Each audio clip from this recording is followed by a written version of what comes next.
Hello everyone, इस video में मैं आपको ए लेटर से शुरू होने वाले 25 नए वर्ड्स के बारे में बताने जा रहा हूं और उनके एग्जाम्पल्स भी मैं आपके साथ शेयर करूंगा। ये बहुत ही इंपॉर्टेंट वर्ड्स हैं, इन्हें ध्यान से समझिएगा। तो चलिए शुरू करते हैं। पहला वर्ड है एडमायर। एडमायर का मतलब होता है प्रशंसा करना या फिर सराहना करना। आई admire how he has responded. मैं इस बात की तारीफ करता हूँ। आई एडमायर, मैं प्रशंसा करता हूँ या मैं सराहना करता हूँ। हाउ ही हैज रेस्पॉन्डेड, जिस तरीके से उन्होंने प्रतिक्रिया दी। I admire how he has responded. Admire means प्रशंसा करना या तारीफ करना या सराहना करना। नेक्स्ट वर्ड है एगो। एगो का मतलब होता है पहले या बहुत समय पहले। तो जब बहुत समय पहले या पहले की बात होती है तो हम एगो वर्ड को यूज करते हैं। I started my business 10 years ago। मतलब मैंने अपना बिजनेस 10 साल पहले शुरू किया था। ओके, एगो मीन्स पहले। Next word advice. एडवाइस का मतलब होता है सलाह या फिर परामर्श। Doctors advice must be followed. मतलब डॉक्टर की जो सलाह है वो फॉलो की जानी चाहिए, जरूर से फॉलो की जानी चाहिए। तो एडवाइस का मतलब होता है सलाह। Doctors advice must be followed. अगला वर्ड है एडवाइस। ADVISE। इससे पहले जो हमने वर्ड देखा था उसमें CE था, ADVICE, लेकिन ADVISE एडवाइज। एडवाइज का मतलब होता है सलाह देना या फिर परामर्श देना। The lawyer advised the client. मतलब लॉयर ने अपने क्लाइंट को सलाह दी। The lawyer advised the client. अगला वर्ड है अफोर्ड। अफोर्ड का मतलब होता है सह सकना या फिर समर्थ होना। I can't afford to buy this car. इसका मतलब है कि मैं इस कार को खरीदने में समर्थ नहीं हूं। आई कांट अफोर्ड। अफोर्ड का मतलब होता है समर्थ होना या सह सकना। तो I can't afford to buy this car. मैं इस कार को खरीदने में समर्थ नहीं हूं। चलिए अगले वर्ड में चलते हैं। अगला वर्ड है एम्बिशन। एम्बिशन का मतलब होता है महत्वाकांक्षा या फिर उच्च होने की अभिलाषा। एक एग्जांपल देखते हैं। His ambition is to run his own business। मतलब उसकी इच्छा है, उसकी महत्वाकांक्षा है कि वो अपना खुद का बिजनेस रन करे, चलाए। ठीक है, चलिए अगला वर्ड देखते हैं। Next word is among. Among का मतलब होता है के बीच। This disease is common among children. मतलब ये जो डिसीज है वो बच्चों के बीच में कॉमन है। तो अमंग का मतलब होता है के बीच में। ओके, अमंग चिल्ड्रन मतलब बच्चों के बीच में। अगला वर्ड एनालिसिस। एनालिसिस का मतलब होता है विश्लेषण या फिर जांच। एक एग्जांपल लेते हैं। His analysis is correct. मतलब उसकी जो जांच है या जो विश्लेषण है जो उसने किया है वो करेक्ट है। His analysis. एनालिसिस का मतलब होता है जांच या फिर विश्लेषण। His analysis is correct. Next word is another. Another का मतलब होता है एक और या फिर एक अन्य या फिर हम कह सकते हैं दूसरा। एक example, move this file to another location. मतलब इस फाइल को मूव करो एक दूसरे लोकेशन पे, एक और लोकेशन पे या किसी और जगह पे। Move this file to another location. ठीक है, अगला वर्ड देखते हैं। अगला वर्ड है एपियर। एपियर का मतलब होता है प्रतीत होना। It doesn't appear to be a valid file. मतलब ऐसा नहीं लगता है कि ये फाइल वैलिड है। It doesn't appear. Appear means प्रतीत होना। इट डज नॉट एपियर मतलब ऐसा नहीं लगता है, ऐसा प्रतीत नहीं होता है to be a valid file कि ये वैलिड फाइल है। एपियर का मतलब होता है प्रतीत होना। चलिए नेक्स्ट वर्ड लेते हैं। Next word is apply. Apply का मतलब होता है लागू करना या फिर लगाना। ठीक है, जैसे कि एग्जाम्पल है, government has ordered to apply this rule. मतलब गवर्नमेंट ने यह ऑर्डर दिया है कि ये रूल को अप्लाई किया जाए। ओके, तो अप्लाई का मतलब होता है लागू करना या फिर लगाना। अगला वर्ड है अप्रोच।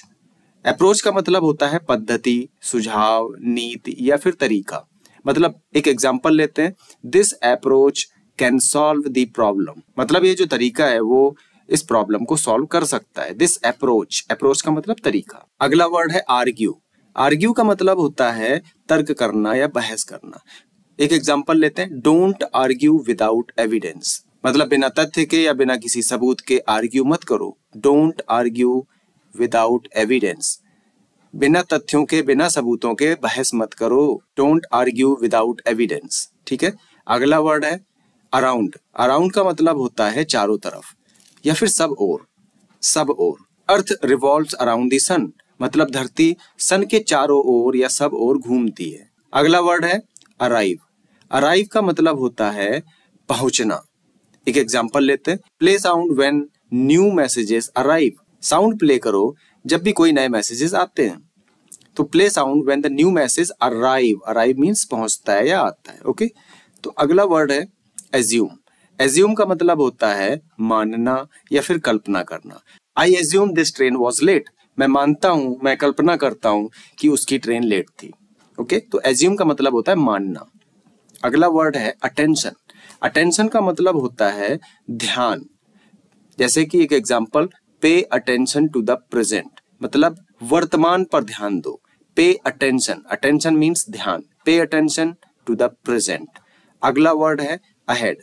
अहेड का मतलब होता है आगे या फिर पहले से या फिर आगे की ओर। जैसे कि एग्जांपल है, think big, think fast and think ahead, मतलब बड़ा सोचो, जल्दी सोचो और आगे की सोचो। थिंक अहेड, अहेड का मतलब आगे। Next word is avoid. Avoid का मतलब होता है बचना या फिर टालना। अवॉइड ओवर ईटिंग, ज्यादा खाने से बचें। ओवर ईट करने से बचें, मतलब ज्यादा खाने से बचें। ठीक है, अगला वर्ड है अवे। अवे का मतलब होता है दूर। एक example, keep yourself away from useless works, मतलब अपने आप को दूर रखें फालतू के कामों से।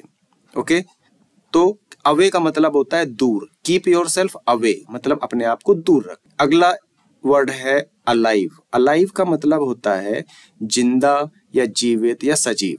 एक example, if he were alive today, यदि वह आज जिंदा होते। ठीक है, सो अलाइव का मतलब होता है जिंदा, जीवित या सजीव। अगला वर्ड है अलाउड। अलाउड का मतलब होता है उच्च स्वर में या फिर जोर से। रीड द बुक अलाउड, मतलब किताब को जोर जोर से पढ़ो या उच्च स्वर में पढ़ो। चलिए आगे चलते हैं। Next word is antique. Antique का मतलब होता है पुरानी चीजें या कोई प्राचीन चीज या पुरातन चीज, उसको बोलते हैं एंटीक। जैसे कि एग्जांपल है, it's an antique French furniture, मतलब ये एक पुरातन या प्राचीन फ्रेंच फर्नीचर है। ठीक है, तो एंटीक का मतलब होता है जब कोई पुरानी चीज होती है, बहुत ही प्राचीन चीज होती है, तो उसको बोलते हैं एंटीक। ओके, अगला वर्ड है ऑल टुगेदर।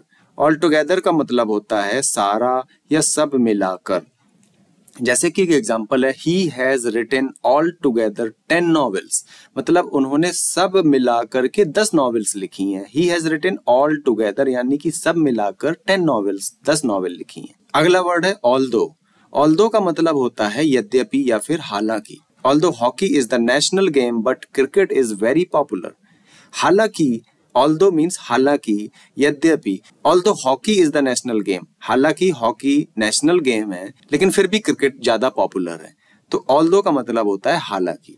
आई होप आपको ये सारे वर्ड्स अच्छे से समझ में आ गए होंगे। अगर आपको कोई भी कंफ्यूजन है तो आप इस वीडियो को दोबारा से प्ले करके जरूर देखिए और इन सारे वर्ड्स को बार बार रिपीट करिए। लाइक, शेयर और सब्सक्राइब करना बिल्कुल मत भूलिएगा। Thank you so much.